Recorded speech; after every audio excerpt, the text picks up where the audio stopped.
Hello, I'm Andy from the Geek Show Podcast Network. And I'm Rob, and today we're talking about F1 2017. Yes, it's the latest in the F1 series, which, from what I have seen, has changed quite a lot over the years. Well, yeah, I mean, it's gone through several. It's gone through several consoles. That sounds weird now that I say it like that.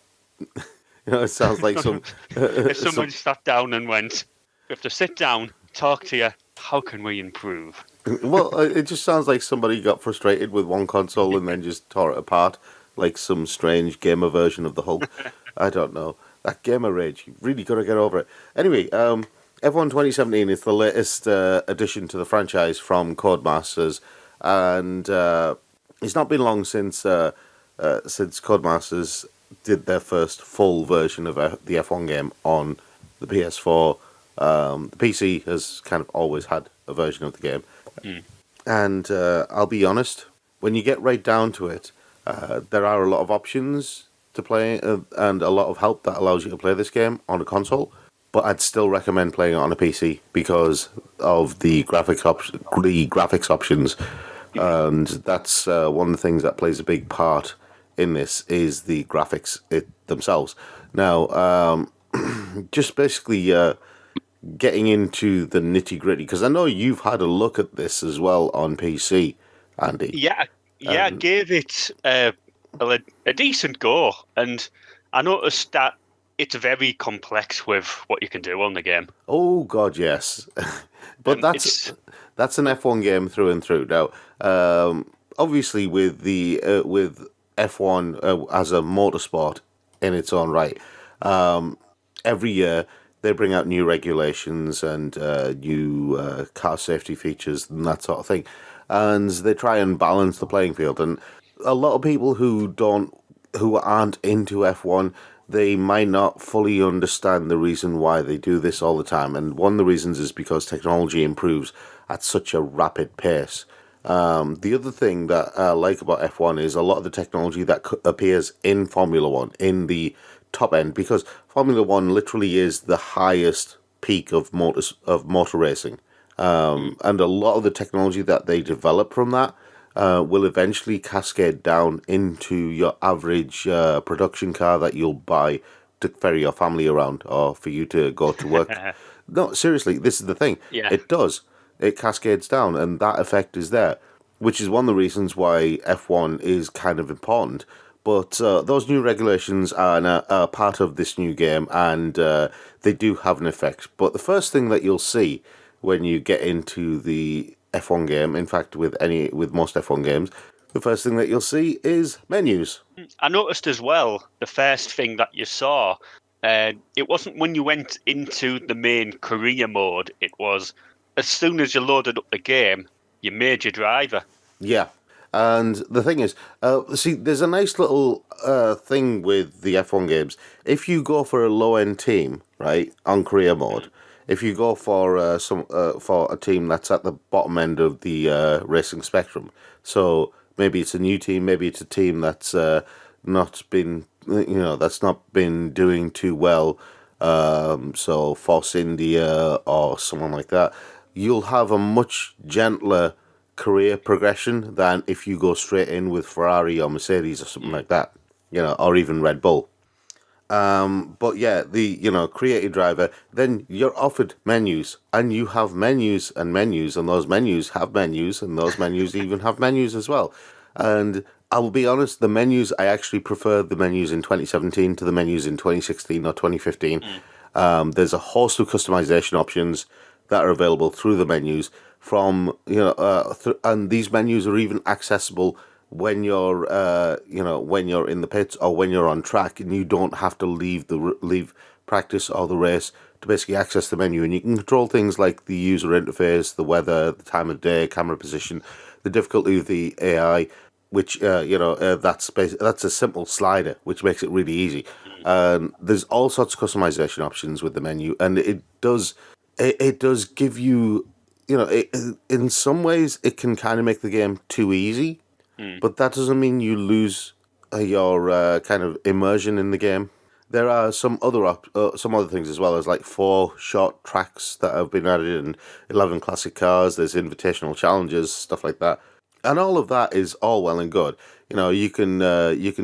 You've got various race options. You can do like an individual race, or you can create your own tournament, which can be as short or as long as you want. You can download tournaments that other people have created and basically join in their tournaments and stuff like that, which is a nice little option. But that's all kind of a preamble to the main meat of this, which is That's, the I'm career. guessing. Yeah, the career. The career is the big thing. This is why you buy the F1 games. It's so that you can be a Formula One driver. So you can be the next Michael Schumacher. So you can be the next Ayrton Senna. Mm, Whoever, Jackie Stewart, or whoever your motorsport icon is, right? mm. It's so you can be that person, so you can live the dream. And yeah, it is a dream. And for most people, this is the closest they'll get. This is one of the reasons why, whenever Codemasters comes out with a racing game, right, especially a Formula One game, there is a lot of excitement amongst the motorsport fans because nobody does racing like Codemasters does racing. And this game is another testament to that, right? Mm. Okay, there is a little bit of a blip, a little bit of a black cloud on the blue skies over whatever track you're on, and that little black cloud, I just want to get out the way, right? That little black cloud is actually the character graphics, celebrations, paddock and podium vignettes, that sort of thing. They're all severely dated. It feels like they've been lifted straight out of 2015 or 2016, or even some of the PS3 games, or dare I say the PS2 games? But no, I don't dare because this is Codemasters. Sorry, Codemasters. I was going a bit overboard there. I've noticed though, Rob, from the little bit that I played, Yeah, it's considering when you compare it to the earlier F1 games, yeah, which is basically here's a race, go and do it, select which race you want to do. yeah, This is nowhere near like that. I mean, the first thing that you see is a cutscene. yeah. Well, this is the thing. Getting the dated character graphics and the celebrations and those sorts of things out of the way. When you go to the race, they do an introduction to the track, right? Mm. And that is amazing. And I'll be honest, it is. When you got the commentary and you got the little references and everything like that, and you're going in, it really gets you pumped up for the race. It's like you're there, Yeah, or like you're watching it. exactly. It really gets you pumped up for the race, and that is just, it's probably one of the best track introductions I've seen in a racing game.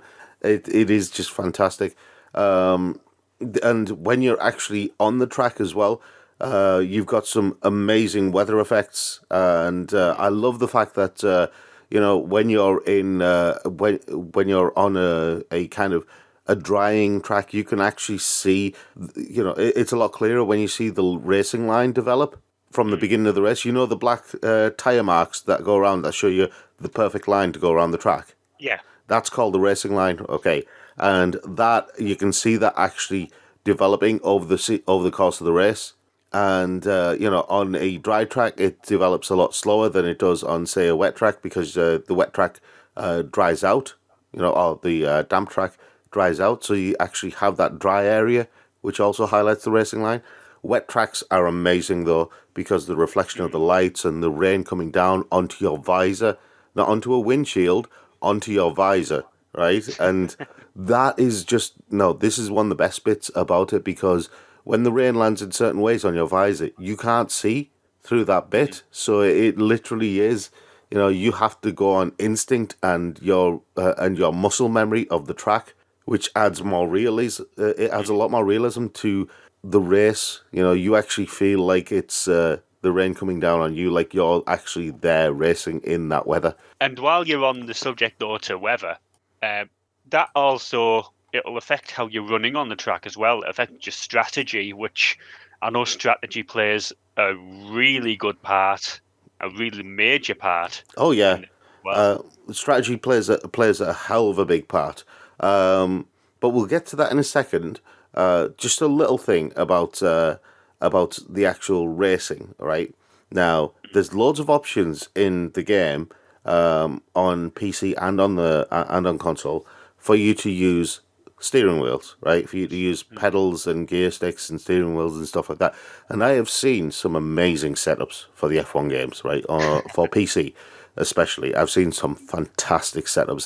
There's a guy I know who has like a 3-screen setup. He's got a racing seat, and he's got the pedals, and he's got his custom. He has a custom steering wheel, right? It was custom made for him. He spent a few £1,000s on it, and he has his 6-speed gearbox right next to him, and he literally, he drives this. He's got like a wheel with the flappy paddles for gear up, gear down, right? But he's also got a gear stick as well for other racing games, which is next to him, and he's got like the pedals. It's a full racing rig. It's just amazing, and I had a chance to have a go of F1 2017 on his rig, and it's phenomenal. The force feedback on this is just superb, right? Especially on a wheel that has. If you have a wheel that has force feedback, use it, right? Because it is really good. It feels amazing. What else? There was a major addition I noticed. I don't know if they've done it before, and that was starting the race. Oh, yes. I think when you put manual starts. Yeah. See, this is the thing. This is the manual starts are really interesting. But the other thing that I wanted to kind of pick up on was during the race was damage, right? Mm-hmm. Now, you know yourself, you've watched F1 before, you know how easily an F1 car can be damaged. Oh, yes. Right. And this is the thing, when you're racing with a damaged car, it feels totally different, even if you're using a controller. And I don't know how Codemasters have managed this, but even if you're using a controller, the car handles differently if you've done damage to one of the wings. And it's a little bit of it just feels a little different, feels a little twitchier, it feels a little harder to control. Ah. And this is the thing, I don't know how Codemasters have managed it, but they've done an amazing job on that aspect of it. Anyway, we kind of deviated from career mode. Career mode captures a really good range of the elements of what a real career in F1 would be like. And that includes things like car management, tire management, practice, and you do get goals, right? You do get goals, and when you hit those goals, you do get certain rewards. There's an RPG style research and development tree, and that has over 100 upgrades on there, right? And this is part of your 10-year career. And over the course of your career, you'll keep dipping in and dipping out of this development tree and trying to develop new parts for your engine, new parts for the car, things like that. You have a new system which is just it's ridiculous, because you have these practice races where it teaches you how to do tire management and fuel management, and that plays a big part when it comes to the race, because you might want to you might want to end the race on the tank of fuel that you're on without coming into the pits again, so you'll have to race with fuel management in mind, right? This is what I've noticed. I mean, they market this as a racing game. Yeah. But I think it's a management game with racing. Micromanagement is a big part of this, and this is the thing. When you're racing with tire management or fuel management, because imagine this, right?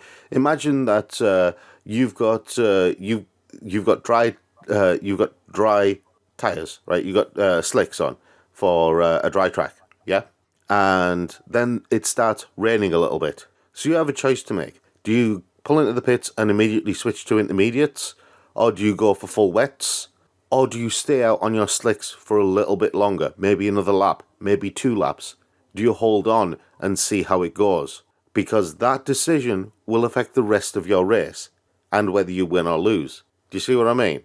Yeah. And this is one of the reasons, and the same thing with fuel management. If you're at, you've got say 20 laps to go, and you have enough fuel for 16 laps, right? Easily enough fuel for 16 laps. If you if you drive with fuel management in mind, you might have enough fuel to last you for the rest of the race, right?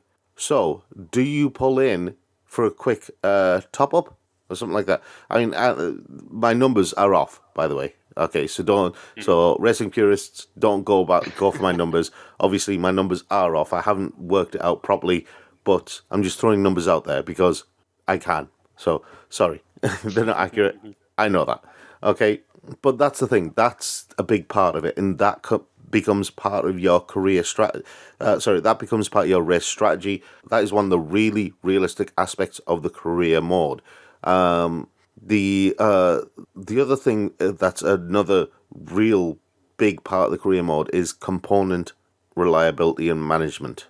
Right now, obviously, with it being an F1 car, it's going to have wear and tear on certain parts, especially where the engine's concerned. And with the new regulations, there are certain things that you can't do. Right, if you do them, you'll take a grid penalty, so you'll start further back on the grid, and that again becomes part of your race strategy. Imagine there's a part on your engine that needs replacing.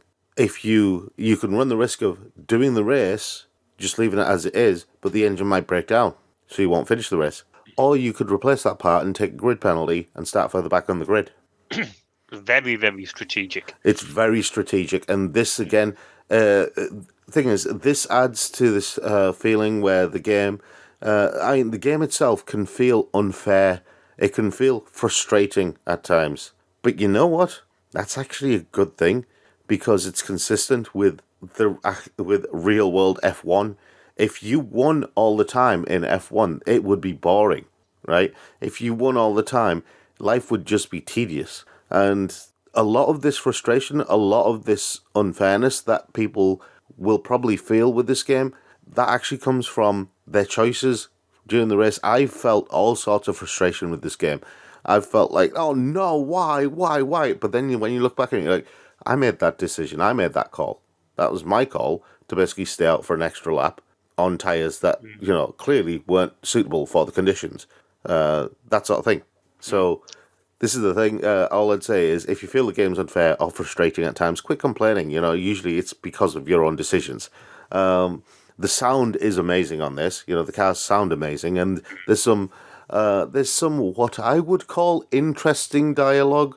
Interesting dialogue? Yeah, interesting is the only word I'm going to use. I'm not going to say whether it's good or bad. I'm just going to call it interesting. The music is kind of tedious. It gets repetitive very quick, but you're not here for the music. If you wanted music, you'd go out and listen to the radio or buy a CD or something like that. You're here for the racing. And yeah, you are right, Andy. It is all down to micromanagement. That's the big factor in this. Everything is down to micromanagement. But the thing is, if you get the micromanagement right, the racing becomes glorious. So fully recommended for F1 fans, but would you recommend this for, let's just say, people that don't follow F1 but might want to try an F1 game? Yes, actually I would. See, here's the thing. F1 2017 is probably the most accessible of the F1 games for the last few years, right? And that's because of all of the customization options. And yes, they can be intimidating, right? They can be intimidating at the start. But once you've played around with them a little bit, you begin to see that there's a certain logic to it. Now, this is not as complicated as this game could have been. There is a lot of stuff that could have been done with F1 2017 to really cater to race fans, and Codemasters purposefully haven't done that because they want to try and maintain a certain level of accessibility. The F1 games in general are what I call technical races, right? Then you have other games like Grid and and games like that I call arcade races. They're basically there for the fun of it, for the thrill of it, right? But games like F1, they are designed to be picky. They're designed to be pedantic. They're designed to be to be frustrating, and that's because the real world is picky and pedantic and frustrating.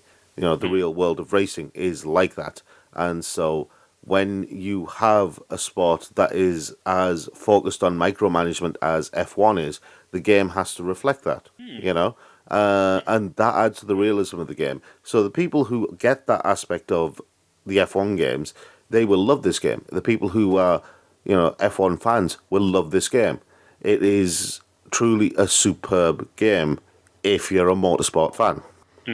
If you're not a motorsport fan, give it a try even so, because you might find that you're surprised at just how good it feels to race an F1 car. Sounds great. Yeah, it really is great.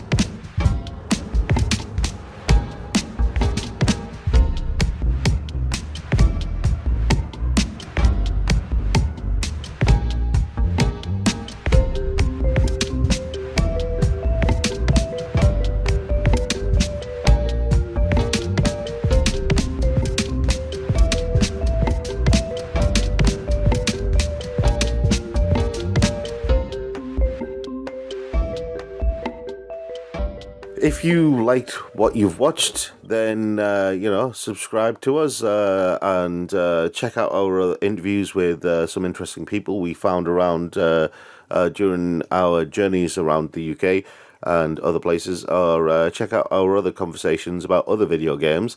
If you didn't agree with what we have to say, or you thought what we had to say was, great, and you agree, leave us a comment below. Also, we have a Patreon, so show your support for the Geek Show Podcast Network. Anyway, until the next conversation about a video game, which I'm not sure which it's going to be, but there will be one soon. I've been Rob. And I've been Andy. And we'll see you next time. Thanks for watching.